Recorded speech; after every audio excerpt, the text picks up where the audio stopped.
Bamakɔ a n'a lamini cɛ fara muso ka denmisɛn ani mabɔkɔrɔ Bɔkari an bɛ bɛɛ lajɛlen fo ka bɛɛ lajɛlen waleɲuman dɔn nin y'an sigilen kunnafoni balan kɛnɛ kan kunnafoni balan ye jɔkun kɔnɔ siɲɛ 5 tarata o tarata ni Ala ye dugu ɲuman jɛ e ni ne bɛ bɛn kunnafoni balan kɛnɛ kan radio Jɛgɛfɔ ɲɛmayaso ka wuli ka jɔ la sɛbɛnnikɛlaw b'u fo k'u waleɲuman dɔn u kɛn bɛ ka sɛbɛn bi Bɔkari min ye jamana lahelaw ye Mali a lakanan ko bɛ cogo di Mali n'a dɛmɛbaw ka hakilina ni kungilennaw bɛ cogo di Bɔkari an bɛna nin bɛɛ lajɛlen maana ka baara in tɛ taa maa saba baara kɔ nɛgɛ kɛrɛfɛjuru o bɛ Mamutu Kamara bolo sɔgɔmada in na e ni ne tɛngulen don ɲɔgɔn na studio ba in kɔnɔ ni Mamutu y'a bolokɔrɔ tan min ye majanw ye ni Ala sɔnna ma min na n da dɔ la ni k'a bɛn nɛgɛmɔ Fɔ Jabate naamu ne ko bala cogo bɛ di Bɔkari Tarawele ne bɛ n tigɛ don joona joona info matin sɔgɔmada la kunnafoni Abdoulaye Ouattara ko ni bulo ale ka sɛbɛnni ye a bulo ko Choguel Kokala Maïga Mali premier ministre ani lasigiden minnu bɛ an ka jamana kɔnɔ anu tun bɛ ka ɲɔgɔn ye kunun Fasiriba ko a ko primature la n'o ye premier ministre jabalaba ye Choguel Kokala Maïga a ye wele bila lasigidenw ma a ye na an ka kuma tigɛ wɔrɔ ɲɔgɔn kɔ fara ka ca hakilina caman bɛ aw la k'a ɲɛsin anw ma wa hakilina caman bɛ anw yɛrɛ la k'a ɲɛsin aw ma n'anw sigira ka kuma a dɔ bɛ dɔ la an ka yetaw bɛ kɛ kelen ye min ye sɛbɛnnikɛla ye n'o ye Abdoulaye Ouattara a y'a yira k'a fɔ jamana premier ministre kabini colonel Assimi Goïta ye danaya ta ka da kan Bɔkari Tarawele min ye Maliko kɛlɛ Maliko hakilina a bɛ da ka miiri a bɛ wuli n'o de ye diɲɛ ma don o don Bɔkari Tarawele fo Mali ka kɛ malidenw sago ye e ma ye fo k'a fasa Fasiriba ko Bɔkari Tarawele waati min na min ye Choguel Kokala Maïga a da bɛ bɔrɔ kɔnɔ sabu a tun bɛ fanga kɔnɔ a sago tɛ yen a dɔngɔ tɛ yen Bɔkari Tarawele n'a ye ko gɛlɛn min ta k'a b'a baara kɛ u b'u bolo biri a da la walima u bɛ gale d'a ɲɛ Fasiriba ko o tun ye kunu ye b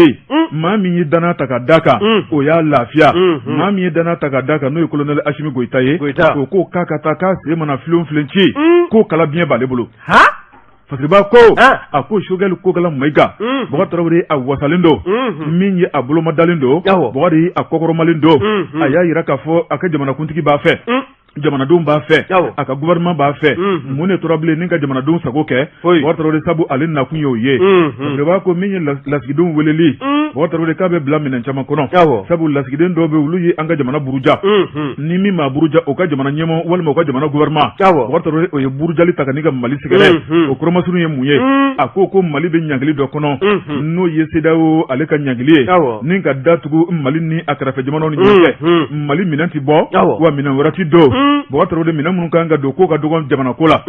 Fasiriba ko a ko n'i y'a lajɛ jamana n'o ye faso Mali ye Bɔkari Choguel Kokala Maïga y'a yira k'a fɔ an ka jamana y'a ka yɛrɛma hɔrɔnya ta Mali ye malidenw de ta ye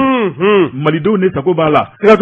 maa wɛrɛ sago t'a la koyi min mana n jɛ waati min na an b'o kɛ Bɔkari Tarawele ko yɛlɛma donna kow la dɛ lasigiden minnu sigilen filɛ a ɲɛkɔrɔ a nansaraw n'a farafinw a ko kunun aw tun bɛ kuma dɔ ta k'an sɛgɛrɛ kunun aw tun bɛ ko dɔ wale an ka jamana kɔnɔ o tun ye kunun o tɛ bi ye dɛ yɛrɛsagokɛ tile banna o banna pewu Fasiriba ko ambassadeur a b'a ta Mali ka dabada ma min ka d'an ye a b'o de kɛ min man d'an ye a b'o haramu wa n'i minɛna dibi ko la i bɛ fu Mali kan fo ka ɲa an tɛ hali hinɛ minɛ i m'a ye Faransi ambassadeur ma taa maa wɛrɛ bɛ tugu o la n'i bɛ foro ben i b'a fɔlɔ si n'u ma u kɛcogo ɲa maa wɛrɛ bɛ tugu a la kana siga Bɔkari Tarawele Fasiriba ko min ye jamana premier ministre n'o ye Choguel Kokala Maïga a y'a yira k'a fɔ lasigidenw ye a ko ɲangili min taara k'anw sɛgɛrɛ o kuma ko bingali don k'o fɔ ka nɔgɔ bɔ a la CEDEAO ka sariya kelen tɛ yen min bɛ datugu maganifin da la a ko munna u ye binna malidenw kan munna u ye Mali janfa munna u ye malidenw tɔɔrɔ munna u y'u ka setigiya yira Mali la Bɔkari Tarawele ko n'u y'u ka setigiya yira ko Ala ka se b'an bɛɛ lajɛlen ta sanfɛ siga t'o la wa u bɛɛ lajɛlen b'a kɔlɔlɔ y'u ɲɛna Fasiriba ko Bɔkari Tarawele min ye an ka jamana ye k'u bɛ fiɲɛ tigɛ an na a ko ni maa min bolo bɛ Ala bolo Mali senkɔrɔma cɛ i tɛ ben a ko Mali o tuma an jigi bɛ Ala ye Mali an bolomadalen don Ala kan Bɔkari Tarawele min ye Mali o tuma Ala de b'an ka latigɛ kɛ a ko min kɔni an ka jamana ye a tɛ to tɔɔrɔ kɔnɔ a tɛ to janfa kɔnɔ maa minnu bɛ ka janfa ta ka Mali sɛgɛrɛ k'u ka sabali ko n'o tɛ k'u bɛna malo ayiwa a daminɛna o Fasiriba ko a ko min ye jamana gouvernement ɲɛmaa n'o ye Dr Choguel Kokala Maïga ye Bɔkari a y'a ɲini lasigidenw fɛ o tuma u bɛ se ka ko kɛ Mali ka bɛn ni Mali ka basigi Bɔkari Tarawele u ko baara taama n'o tɛ min bɛna ni malidenw fɔli ye ɲɔgɔn kɔ min bɛna ni Mali burujali ye walima min bɛna ni lakana baliya sabatilen Mali kɔnɔ ko kana k'u ka baarakɛbaa ye min ye u k'u kɔ don o la malidenw k'an kɛ kelen ye o kuma k'u k'an k'o de boloda k'a bɛ fɛn kelen f'u ye Mali gɛlɛya caman bɛ ko kalafili donko ye bɛɛ tɛ fɛn ka don ni Mali kɔnɔ san 2092 kalafili mun bolodara Bɔgɔtaro de k'a kɛra jɛlenya kɔnɔna la o kɔfɛ kalafili caman bɛ k'a si ma kɛ jɛlenya kɔnɔ malidenw k'u furugu ka bila ɲɛma la ka bila fanga la k'a bɛɛ lajɛlen kalafili labɛnbaliya ye ko munna k'u b'an bolo tuma min k'a dan ko diyagoya kan ka kalafili labɛn o tɛ ɲɛ a tɛ kɛ yan fana Fatigiba ko Sogɛli Kokala Mayiga ko Mali bɛ kundama min na an bɛ bamancɛ wale kɔnɔna la min ye terrorisiw kɛn bɛ ka jamana in labɔ jamana in kunu ani bi ko kelenw tɛ min ye colonel Asimi Goyita danaya mun ta ka d'ale kan k'a daminɛ o don juin kalo kana bila bila Mali ye furani mun kɛ Mali ye wulikajɔ min kɛ Bɔgɔtaro de ko dogolen tɛ maa si la don o don min ye armée malienne ye wari k'u bɛ ka sebaya de sɔrɔ ka dugudenw lafiya a ko tigɛ daga sunɔgɔ kɔnɔna la dɛ o bɛ kɛ dabali ni fɛɛrɛ de kɔnɔ a ko o dabali n'o fɛɛrɛ min ye kalafili kura ka sira furan k'a jɛ Bɔgɔtaro ye k'u k'an to an ka baara boloda fɔlɔ o tuma ko maa minnu tɛ jamana in ka hɛrɛ fɛ o tuma k'olu de bɛ fɛ ka an ka kalafili kura kɛ nin ka jamana na segin kɔrɔlen kɔnɔna la k'o tɛ malidenw sago ye kunnafoni filɛ nin ye an ye min bɔ info matin kɔnɔ Ablaye Ouattara ale ka sɛbɛnnin don Ablaye Ouattara ka fara info matin fasirijɛkulu kan an b'u bɛɛ lajɛlen fo kuma min bɛ taa dugutigi bulon na o t'a bɔ dugutigiden k'i kunda kogo la ni ne in tɛgɛ don ni sɛbɛn bɛ bɔ sɛbɛn min k'a ma ko sɔri de Bamako nin ye Elhaji Mamadu Gaba nin ye a ka wulikajɔ ye Mamadu Gaba ko min ye anw ka jamana ye k'e ko sɔɔni a tɛ ɲini ka san kelen dafalen bɔ wa an bɛ ci bi taab'a la ko jamana in k'a b'a la ka ɲɔ ka fori k'a sɔrɔ dɛmɛbagaw minnu bɛ nafolo di ka bɔ kɔ kan k'a sɔrɔ ka dɔrɔmɛ kelen ma don an kungo la ko nin y'a san kelen ye jamana jɔn b'a sen fila kan hali n'a sɔrɔla gɛlɛyaw bɛ yen bawo n'i y'a ta k'a lajɛ min ye CEDEAO ɲɛmɔgɔ ka taa se UEMOA ɲɛmɔgɔ ma nin bɛɛ lajɛlen ye jamana ɲɛmɔgɔw ka wulikajɔ ye o jɛkuluba fila olu de y'u fanga fara ɲɔgɔn kan min ye janvier kalo tile 9 tɛmɛlen ye ka bɛn karidon dɔ ma ka ɲagili ta ni ka ɲɛsin anw ka jamana ma wa n'i y'a ta k'a lajɛ a ɲagili a bamuru yangalen kɔ ka na bɔgɔ bila i b'a ye k'a fɔ gɛlɛyaw caman kɔni bɛ yen nka min ye jamanaden bɛɛ lajɛlen se wale bɛ ni gɛlɛya in ye wa bɛɛ lajɛlen kɛn bɛ k'i jɔ i kolo la waasa jamana in a bɛ se ka bɔ dingɛ kɔnɔ cogo min na politisiyɛnw n'o ye politikimaaw ye u y'a sinsin k'a don dingɛ jugu min kɔnɔna na a ka se ka bɔ o kɔnɔna na fanga mara bɛ maa minnu bolo bi n'o ye autorité de la transition ye o maa ninnu kɛn bɛ k'u cɛsiri ka baara kuma minnu boloda o baara ninnu bɛɛ lajɛlen bɛ se ka sira sɔrɔ cogo min na min ye Elhaji Mamadu Gaba ye a dasila nin bɛɛ lajɛlen ma a y'a jira k'a fɔ min ye wulikajɔ ye o kɔni o bɔ bɛ ka sabati i n'a fɔ i da tula la cogo min na anw ka cɛmancɛrɔ fangabulon ɲɛma n'o ye Dr Sogɛli Kokala Mayiga ye a y'a jira a ka laseli dɔ senfɛ a ye kunnafoni ta ni k'a sarada ka ɲɛsin min ye turukikaw ka agence de presse dɔ ka wulikajɔ ye olu kɔni kun nana ka n'a ɲininka n'o ye agence turque Anadolu ye olu nana ɲininka a dalakan na wa fɛɛrɛ minnu bɛ a bolo ani gɛlɛya minnu n'o bɛ jamana faso Maliba kan hakilina minnu bɛ a la a y'o kɔni olu kɛlen kɔ ka ɲininkaliw kɛ a la o jaabiw kɔmasegi senfɛ a y'i da kɔni a y'a ci ka bɔ ɲɔgɔn na bawo a y'a jira k'a fɔ jamana in a dogolen tɛ maa na jamana in i n'a fɔ n da tula la cogo min na san kelen don an bɛ ɲini k'o dafasa min ye gɛlɛya ye jamana bɛɛ o kɔnɔna na nka o ma kɛ sababu ye k'an taabolo caman yɛlɛma min ye anw ka jamana ye an bɛɛ lajɛlen cɛsirilen don jamana in bɛ se ka don da kelen fɛ ka bɔ da kelen fɛ cogo min na gɛlɛyaw ni bamananjan walew ta bɛ ka jamana fa minnu sɛgɛrɛ olu bɛɛ lajɛlen bɛ se ka don ba la ko wa ko min ye olu yɛrɛ ka wulikajɔ jɔnjɔn ye dɛ o de ye bamananjan wale n'o ye terrorisme ye jatigɛ wale kɛbaaw kɛn bɛ ka daga don jamanaden minnu dala jamana fan wɛrɛw fɛ olu ka dagakisɛ bilen bɛ se ka sama ka b'u dala cogo min na o kɔni ka wulikajɔ ɲɛsin b'o ma o tɛ taa hakilinaw damadɔ tali kɔ n'o de ye ka minɛ ɲumanw ɲini k'o di anw ka finitigilakaw ma n'o ye forces armées maliennes ye olu ka se ka équipement ɲɛnama sɔrɔ o fana bɔlen koyi ko san damadɔ laban in na ko ni nin waati ninnu dɛ ko nin ɲɔgɔnna ma deli ka kɛ anw ka faso Maliba kɔnɔna na min ye dɔ farali ye fonctionnaires sara kan n'o y'an ka forobacakɛlaw sarako ye o sara o yakubalen k'o yanga bonya kani ka taa se sɔrɔsiw ka minɛnsanko ma ko kɔni o kɛn bɛ fɛn ye fɛn min ni maa bɛ se ka kala turu a kan min b'a jira k'a fɔ waati ni don nataw kɔnɔna na gɛlɛya don cɛn don an b'a kɔnɔ bi ko nka ko waati nataw ni san nataw la jamana in k'a bɛ lafiya bawo n'i y'a ta k'a lajɛ o bɛɛ lajɛlen kɔfɛ a datula fɛn min fana na o de ye laseli dɔ bɔla ni ka kɛ fasirikɛbaa ye o ko ta ni ka o maana min ye anw ka ministre min no ɲɛsin bɛ an ka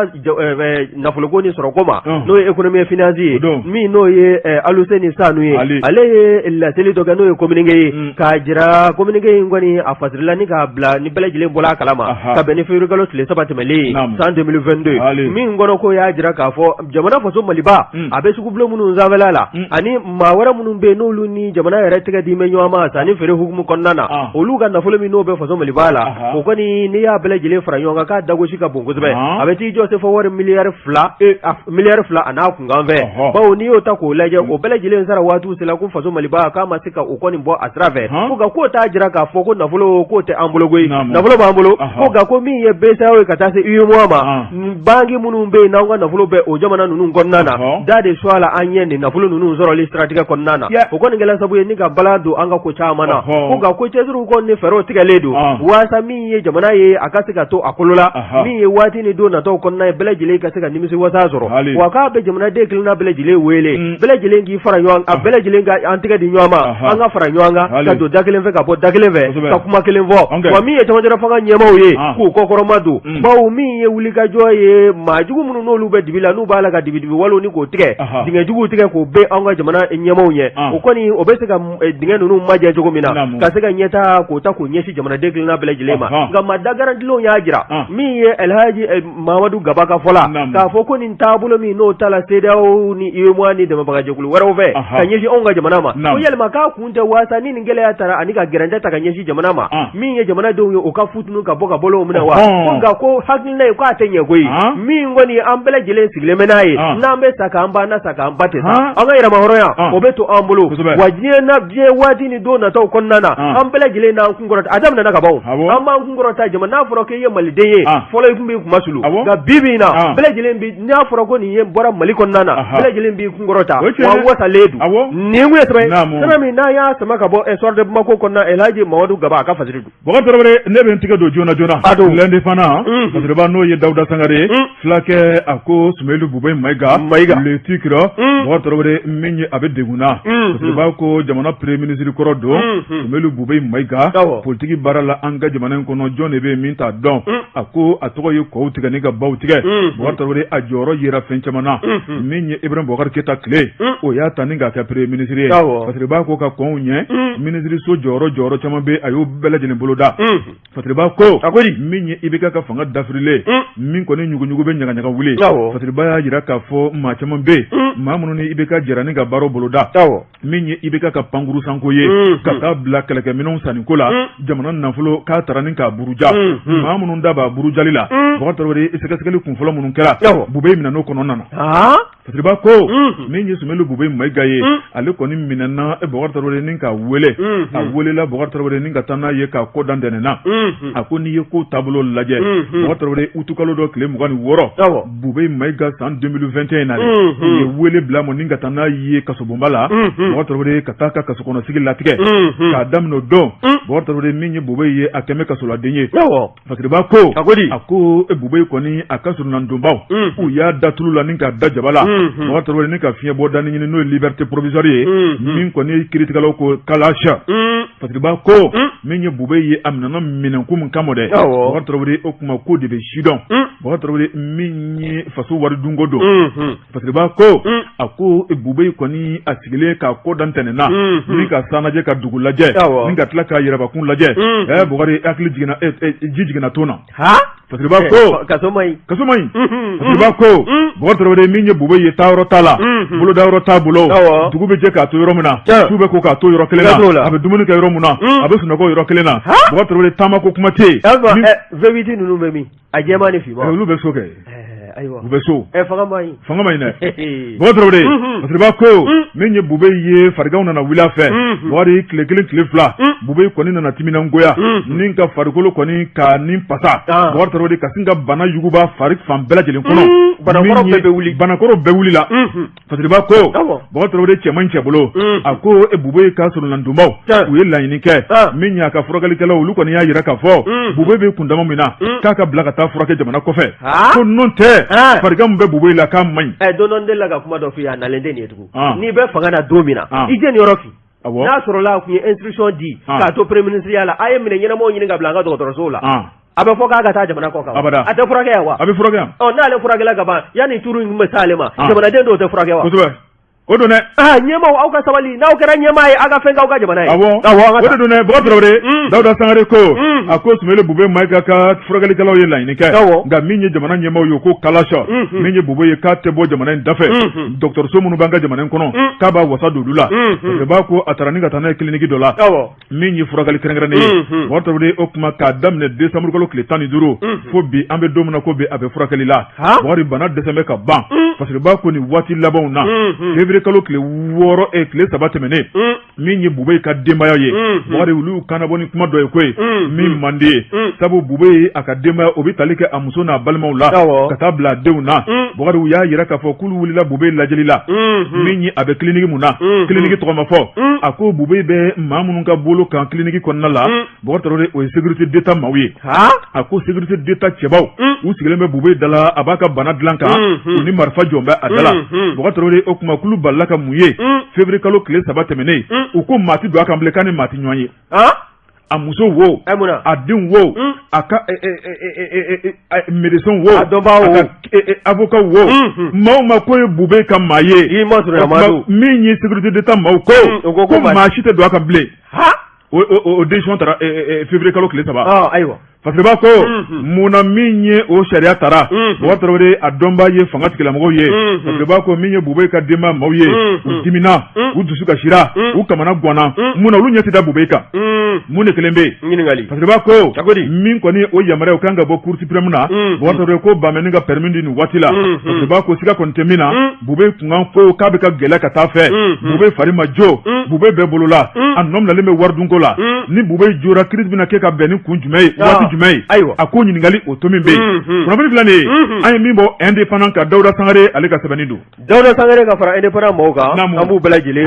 Bois Jabate Joni Jalaki tɛ maa ni dugumɛnɛjɛ siyɔrɔ furankan jɛko ɲuman kɔ ni ne in tɛgɛ don ni sɛbɛn bɛ bɔ sɛbɛn min k'a ma ko le témoin seere le témoin maa min ka wulikajɔ ye nin ye o ye Amidou Keita ye Amidou ko min ye CNPM ye k'an ka taa ye dɛ min ye tosira tɔ ye k'an ka gwa ko n'i y'a ta k'a lajɛ min ye Mamadou Sinse Kulibali ka taa se Amadou Jajɛ Sangare ma o kɔni ni maa fila kɔni ka kulu olu tɛ cila ɲɔgɔn na min ye CNPM n'o ye Conseil national de patronat du Mali o nɔfɛ o ɲɛmaya bulon o jɔyɔrɔ o nɔfɛ n'i y'a ta k'a lajɛ hakilinajigi min ye Mamadou Sinse Kulibali ale de tun bɛ ɲɛmaya nɔfɛ ye a ye ɲɛmaya yɛrɛ sɔrɔ ka waati jan kɛ a la wa kɔsa da fɛ i b'a ye k'a fɔ min ye Amadou Sangare ni bɛɛ lajɛlen b'a wele ko Jajɛ ale n'a ka maaw de nana wuli ko min ye kalata ye o ka se ka bolo da o bolodaliw kɔfɛ i b'a ye k'a fɔ jaabiw bɔra ka bin min ye foroba lajɛro n'o ye assemblée générale ye nin bɛɛ lajɛlen bɔra ka kɛ nin kan fila bɛɛ lajɛlen fɛ wa n'i y'a ta k'a lajɛ min ye Jajɛ ye ale kɔni kun tɛ bɔ fɛn min na muɲu tɛ o ɲɛ a kɔni a nana kalata ni ka se k'o labɛnni baaraw fɛɛrɛw ni k'o tigɛ ka se k'a ko ni k'a sigi sen kan min ye Jajɛ ye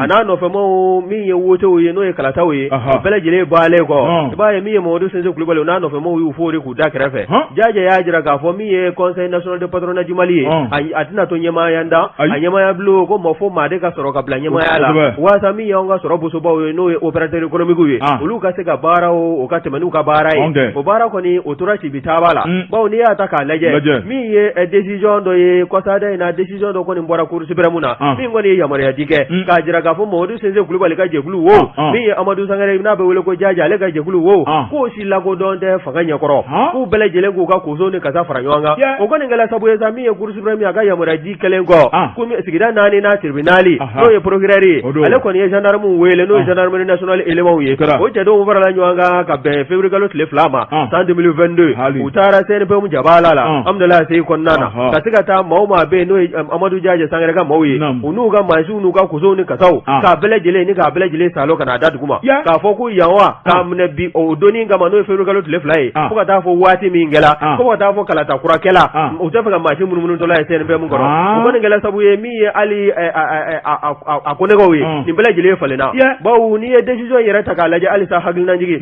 élection o min n'o bɔra ka kɛ n'o kɛla sabu ye ka Jajɛ ni ka se ka yamaruya di kɛ a ma o baara ninnu bolodala ka bɛn septembre kalo tile 26 ma san 2020 tɛmɛlen bawo n'i y'a ta k'a lajɛ cour kɔni n'o ye Cour suprême ye ale kɔni kun ye arrêt dɔ kɛ nin kɛ arrêt numéro 508 min kɔni dala décembre kalo dɔ tile 23 san 2021 mun kɔni kɛla sabu ye min ye n bɛ sɔn n tɛ sɔn o kɔni o kun bɛ maa fila in ni ɲɔgɔn cɛ n'o ye Amadou Jajɛ Sangare ka taa se Mamadou Sinse Kulibali ma ma o kɔni nana o arrêt numéro 508 o nana arrêt wɛrɛ de kɔni kɔkari n'o o ye arrêt numéro 176 min dala abrigalo tile 23 en 2021 o cour d'appel fɛ bawo cour suprême o ka arrêt 508 o de nana cour d'appel ka arrêt 176 ni ka n'o kɔkari o kɔni kɔkarilen kɔ ordonnance gracieuse dɔ kɔni dala ni ka yamaruya di Amadou Diadje Sangare n'a nɔfɛmaw ma min ye ordonnance gracieuse numéro 180 n'o ta la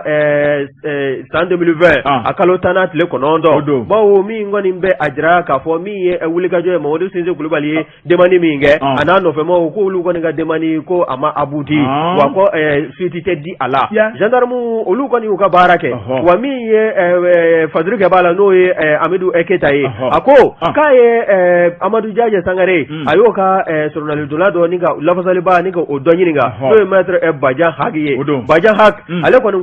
ko nin ko in b'a la ka taa bolo min kan ni fɛɛrɛ ma kɛ joona min y'an ka sɔrɔ busobaw ye jamana ka sɔrɔ buso entreprise ko k'a bɛna don bisi baasa la ko nin kulu fila bɛɛ lajɛlen kɔni b'a la k'u yɛrɛ ɲɛfɔ wa u bɛɛ lajɛlen b'a la k'a jira k'a fɔ olu de ye ɲɛmaa ye fo ka taa sɔrɔ ko n'i ye Mamadu Sinse Kulubali ka taabolo lajɛ san saba laban minnu n'o bɔra ka kɛ kɔsada in na ko cotisation n'o ye tɔrɔmɔɲɔ min n'o kan ka sara CFM jɛkulu kɔnɔna na k'a m'o sara ko il n'est pas à jour du paiement des cotisations min ye Mamadu Sinse Kulubali ko yalima ko maa bɛ se k'i jigida o kan wa ko wa ko min ye olu kɔni ka nin taabolo ye ko kalata wɛrɛ tɛ se ka kɛ fo ka taa sɔrɔ la jaabi minnu n'o y'u ka hakilinaw ye u ye ɲagili sɛbɛn min do ka ɲɛsin anw ka kiiribulon tigilamɔgɔw ma olu ka se ka o jaabiw ni ka se k'o kiiri tigɛ bawo affaire min n'o bɛ tribunal ɲɛkɔrɔla la ko maa tɛ se ka kalata fɔ k'a sɔrɔ ko n'a ma kun tɛ nin kɔni ye Mamadu Diadje Sangare nin y'a ka journaliste n'o y'a ka avocat ye n'o ye maître Bajan Hak ye ale kɔni ye nin kɔrɔfɔ bɔ ni k'a sansalama maa wɛrɛ kɔni y'a i dama suyɛ k'a fɔ ko min ye Mamadu Sinse Kulubali ye ko n'a bɔra a ka chauffeur la ko maa wɛrɛ tɛ a bolo koyi a ka employé la ko fɛn fɛn kɔni bɛ yen a b'a la k'olu bɛɛ lajɛlen de joli min ni ka u joli sɔnsɔn ko wa ko waati ni don nataw kɔnɔna na ko a tɔ k'a laban bɛna kɛ tɔgɔfɔli ye ko n'a ma dan sira la ko bawo ko nin bɛna kɛ sababu ye ka dankari kɛ jamana sɔrɔ dabolo la min ye opérateur économique ye n'o ye sɔrɔ busobaw ye ka dankari kɛ olu ka ɲɛtaa kun na wa n'o fana dikɛla bɛɛ min ye jamana ye a bɛ don bisi baasa la nin ye sɛbɛn min n'a y'a sama ka bɔ min ye le témoin ye Amidou Eketa a ka fasiri kuma ka ɲi cɛ ka pep k'a ka feerefɛnw lakodɔn nɛgɛ kanɲɛ 12 sera Bamako k'a fɔ jiginɛw ka bonyamasegi bɛ aw ye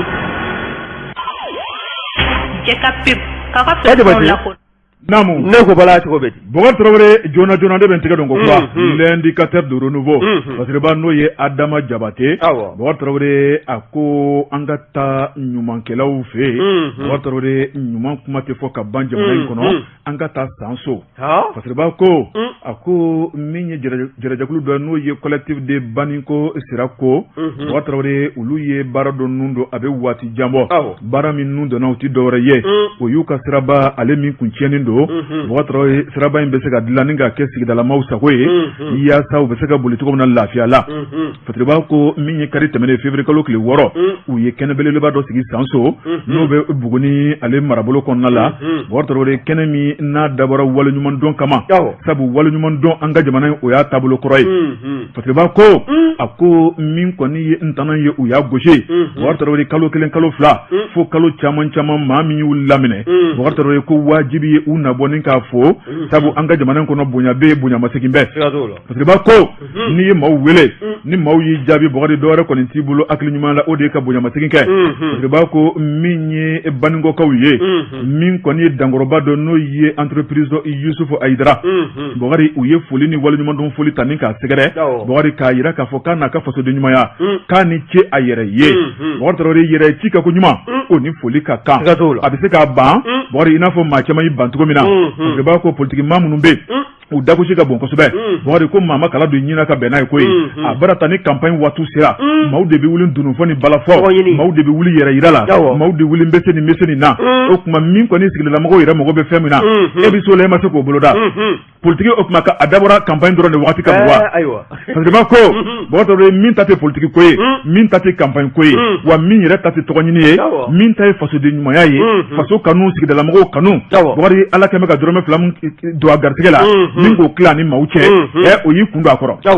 parce que b'a ko min ye sigidalamɔgɔw kun mago bɛ sira min na Baba Tarawele a ye disi dɔw la ni ka sira k'a dilan ka kɛ sigidalamɔgɔw sago ye Baba Tarawele bɛɛ lajɛlen kɔni y'a fɔ kilomètre 40 bɔɲɔgɔnko mɔgɔw y'a fɔ tanuni na mɔgɔw y'a fɔ sewa kɔnɔna la k'a yira k'a fɔ k'a ni ce a yɛrɛ ye Bakari n'i y'a Ala k'i sara n'i y'a digile maa min na i ma ɲuman kɛ dɛ siga t'o la n'o tɛ dangali tɛ duwawu don ɲumanba de don karisa Ala k'i sara parce que ba ko Baba Tarawele o dɔrɔn tɛ min ye commune kɔnɔna ye a y'i sigi ka jateminɛ kɛ ni ka kɔfilɛ kɛ Baba Tarawele duguden minnu bɛ n'u ye laɲini boloda la u ka laɲini kɛra ka ɲɛsin fɛn minnu ma a y'i disi da o fana na parce que ba ko min ye bani ko sira ko maa min kɔni kumana denmisɛnw tɔgɔ la jɛrɛjɛkulu min sigira sira in dilanni la o de ye Zumana Sidibe Zumana Sidibe ko n'i ko nisɔndiyabatɔ ma k'a ka tasuma fifa n'a nunji ma fa daji b'a fa a ko kuma t'ulu da min ye RN30 ye Baba Tarawele sira in kun tiɲɛnen don ka se kundama min ma maaw ka bolibolili a ka gɛlɛn kosɛbɛ u ye bɛɛ lajɛlen wele min kɔni entreprise Yusufu Hayidara olu de y'u jaabi a ko u filɛ n'o kunnawolo kɛnɛ kan u filɛ n'o nisɔndiya kɛnɛ kan u ka entreprise fɔ hali bi ko Ala ka siniɲɛsigi ɲuman d'a ma Ala k'u ka laɲiniw sabati min ye hali bi Mulayi S Kulubali ale kɔni fana kumana collectif tɔgɔ la a y'a yira k'a fɔ k'o dɔrɔn tɛ olu ka collectif ka kɛlɛ o bɛ tali kɛ fɛn caman kan min ye sigida yiriwali ye Baba Tarawele sigida yiriwali ko n'u y'o fana fɔ abada ko dugu tɛ yiriwa abada bana kan min kɔni ye kɛnɛya minɛnw ye k'o taara k'o di kɛnɛyaso ma parce que b'a ko nin bɛɛ lajɛlen ye nisɔndiya belebeleba ye banabaatɔ bɛ da fɛn minnu kan n'o ye matelas ye Bakari o taara ni k'o di kɛnɛyaso caman ma a ko maa min y'o ta k'o di hali bi o ye cɛ kelen n'o de ye PDG entreprise Yusufu Hayidara parce que b'a ko a ko dɔrɔn fana ko tɛ a ko n'i y'a lajɛ denmisɛnw ka sigi tɛ diya dugu kɔnɔna la k'u sigilen to k'u danbere bɔlen to Bakari f'u ka nisɔndiya boloda f'u ka sewa ni muguri kɛ u b'o kɛ ni dɔn ye dɔn bɛ kɛ ni dɔnkɛlafɛn jumɛn ye o de ye appareil de sonorisation k'o fana sanna ka d'u ma parce que b'a ko aw kana taa to dɔnkolonkɛ in dɔrɔn na ha dugu tɛ yiriwa fɛnɛ ni nisɔndiya tɛ yen cɛkɔrɔba dɔ de la k'a fɔ n ye a ko n denkɛ dugu o dugu kɔnɔ ko nisɔndiya tɛ yen a dugu tɛ yiriwa nka dɔn fana hakɛ b'a la kosɛbɛ Baba Tarawele parce que b'a ko dɔrɔn fɛnɛ ko tɛ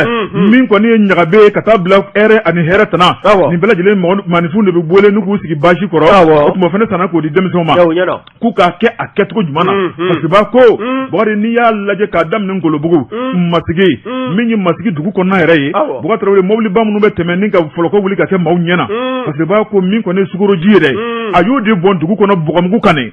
poussière wuli ko kuma t'a la bilen sukoroji ji dɔ de bɛ sukoroji don o sukoroji de n'i y'o bɔn bugurimugu la abada poussière tɛ wuli bilen a bɛ komi i ka yɔrɔ kɛra goudron ka ban Ala dan k'a to i ka nin fɔ ye n yɛrɛ na fɛlɛ tigɛ sa an ka Kalabankɔrɔ Kuluba sira k'u ka Yusufu ladege parce que b'a ko Baba Tarawele min kɔni ye o sukoroji bɔnni fɔlɔkɔti wuli bilen ka kɛ maa ɲɛ na Baba Tarawele maa minnu tun tɛ se k'u ka dumuni kɛ sokɔnɔna la ko bɛɛ lajɛlen bɛ nisɔndiya kɔnɔ Baba Tarawele ko bɛɛ lajɛlen bɛ ka foli ni duwawu don ta k'a sɛgɛrɛ parce que b'a ko Baba Tarawele an bɛ don min na ko B min kɔni Yusufu ye a y'a yira k'a fɔ ko bolodenkɔni kelen tɛ bɛlɛ ta ale ye baara o baara bolo da ale kelen tɛ a n'a jɛɲɔgɔn don n'o ye Dirisa Kulubali ye bɛɛ k'a ma ko Nuro Baba Tarawele ka taa bila cɛ caman wɛrɛ la u ka bolo ɲɔgɔn ma o de y'u se ni kundama in kɔnɔna la o tuma min kɔni marché caman bɛ yen o b'a bolo morila min kɔnɔna la Baba Tarawele a bɛ nafolo sɔrɔ a b'a tila ani sigidalamaw ni ɲɔgɔn cɛ sabu ale ka entreprise u bɛ so jɔ u bɛ siraba dilanw kɛ parce que b'a ko min ye politikimaw ye collectif kɔni y'a yira k'a fɔ u ka misali ta Yusufu kan Yusufu filɛ nin ka baara ɲuman ta k'olu ka sigida sɛgɛrɛ n'o ye Bani ko Joyila Masigi ka taa bila fo Sanso o tuma ko bi k'olu ka commune kɔnɔna la Baba Tarawele ko hɛrɛ ni kelenya ani baden ko de bɛ Ala ni cɛba in sababu fɛ o tuma ko nin kan ka kɛ misali ka ɲɛsin diɲɛ bɛɛ lajɛlen ma a fɔla tan de kunnafoni filɛ nin ye n'i ye nafolomugu sɔrɔ yanni i k'a kuncɛ n'i ye nafolomugu sɔrɔ a to maanifinw ka bɔ i nɔ ma nin ye tiɲɛ ye nafolo b'e bolo e tɛ wuli tɔgɔ ɲini fɛ n'e ma jɔyɔrɔ ɲini daminɛ nafa jumɛn b'i la nafa foyi tɛ yen Bakari ne bɛ hakili jigin musoba dɔ la n'o ye Fatumata Ɲani ye ale fana ye musoba ye ale fana ka baara ye baɲumankɛ baaraw de ye an ka jamana in kɔnɔ k'a daminɛ Kayi fo Bamakɔ yan yatimɛw falatɔw muso cɛsabatɔw Baba Tarawele ka taa bila denmisɛnnin minnu bɛ yɔliyɔli la bɔlɔnfurancɛw kɔnɔ a bɛ ka dɛmɛ de ta k'u sɛgɛrɛ ani banajugu kɔnɔna la Bakari i b'i to kɔ dɔ la ka kɔ wɛrɛ mɔnɔ Bakari muso in a bɛ baara la jamana in kɔnɔ dɛ n y'a tɔgɔ mɛn koyi Fatumata Batuli Ɲani ayiwa maa bɛ ɲumanya kɛ o n'o nana fɔ k'a b'a kan bɔ jɔyɔrɔ ɲini nɔfɛ nin ye a bɛ k'a kɛ a tɛ ka jɔyɔrɔ ɲini mun tora bɛɛ n'a nana jɔyɔrɔ ɲini daminɛ mun na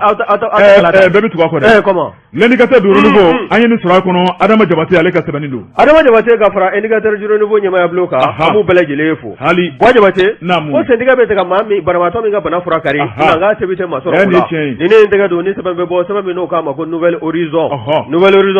nin ye Mahamana Touré nin ye a ka wulikajɔ ye Mahamani ko min ye Farabugu ye o min kɔni kɛla i b'a fɔ jamana bɛ jamana kɔnɔ o min ni Bamanjɛ walekɛbaw n'o ye jatigɛ walekɛbaw n'o ye terroristes ye n'o kun t'an bɛ yen daminɛ maanifinw dala yen kɔnɔna na ni kɔngɔ ni minɔgɔ fo ka taa se bana ma n'o kɛla sabu maa caman sata ye yɔrɔ kofɔlen in na ko Farabugu k'a ma libéré wa a kɔni min ye Bamanjɛla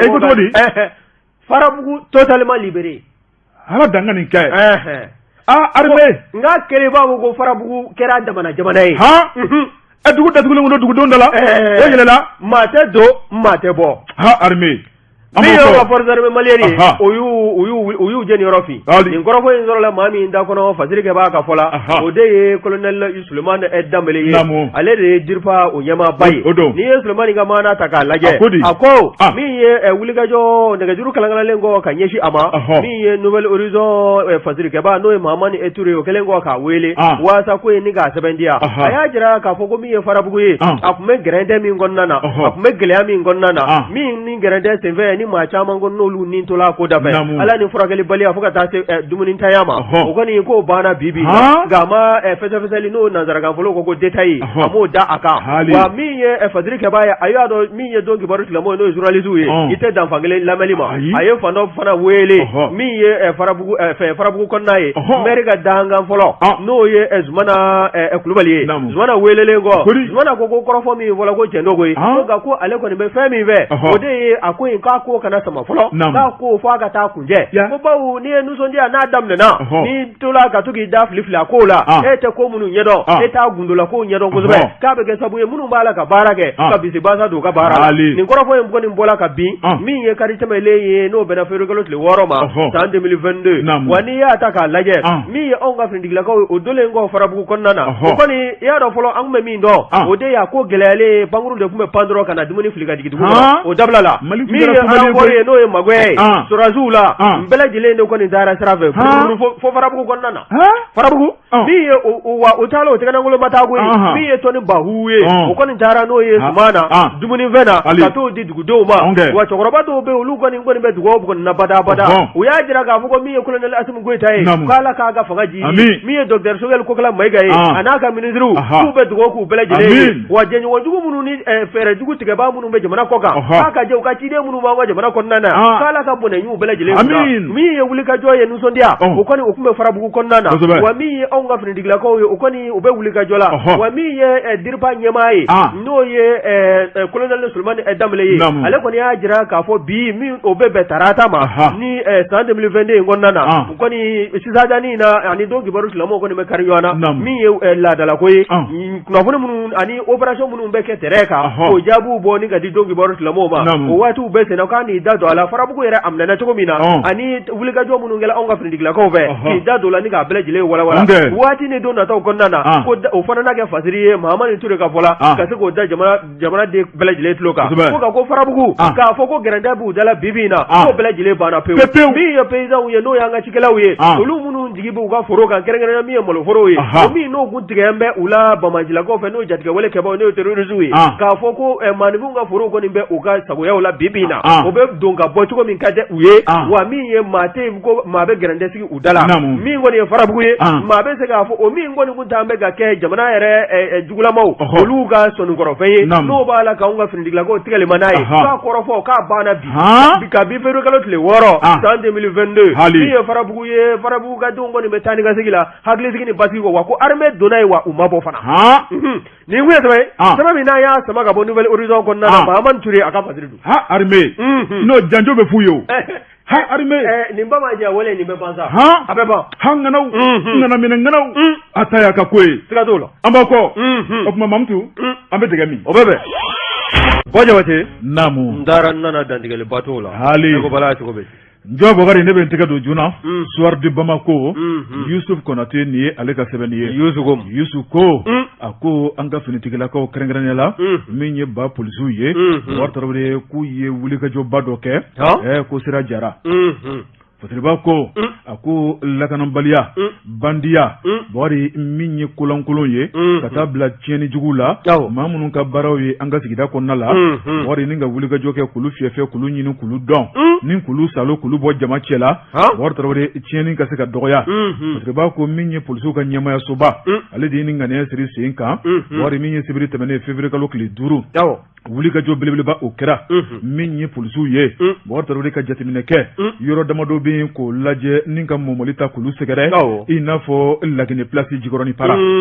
Fatriba ko Laginɛ place Jikɔrɔni Para o tɛ bikola kuma ye Bubakari Tarawele min ye tiɲɛnikɛlaw ye u fan dalen bɛ min ye tiɲɛnikɛlaw ye Bubakari Tarawele n'u ye tiɲɛni kɛ ka boli ka t'u dogo ye Fatriba ko polisiw y'o kumaw bɛɛ lajɛlen sɛgɛsɛgɛ k'o dɔn kuma min na dɛ u taara karangɛda bɛɛ lajɛlen suwa